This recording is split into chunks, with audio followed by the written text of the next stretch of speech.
ঢাকাতে শেরপুরে ঘটনার পরে যে এরকম একটা মর্মান্তিক ঘটনা ঘটলো, তারপরে ডাকসুর তথাকথিত শিবিরের নেতারা মিছিল করলেন এবং মিছিলের পরে জনসমাবেশে তারা হাসাহাসি করলেন।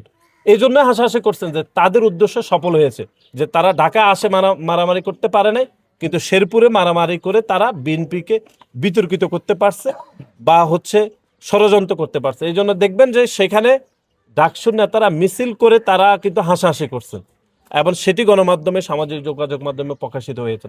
আমরা কোনো ষড়যন্ত্রে কারো এরকম ফাঁদে পা দেব না। আমরা অত্যন্ত শান্তিপূর্ণভাবে ইলেকশন হচ্ছে, আমরা আশাবাদী। আমাদের দল এবং আমাদের দলের চেয়ারম্যান বারবার বলছেন যে সুস্থ নির্বাচন হতে হবে এবং আমাদের যারা নেতাকর্মী রয়েছেন, যারা ভোটার রয়েছেন, তারাও কিন্তু অত্যন্ত সুশৃঙ্খলভাবে সবকিছু মোকাবেলা করছেন। সুতরাং ষড়যন্ত্র যতই হোক, আমরা আশা করছি যে নির্বাচন অত্যন্ত সুস্থ হবে এবং যত ষড়যন্ত্র পায়ে পা দিয়ে ঝগড়া বিবাদ যাই করার প্রচেষ্টা থাকুক না কেন, আমরা অত্যন্ত ধৈর্য সহকারে জনগণের উপর আস্থা রাখতে চাই। ধন্যবাদ সবাইকে।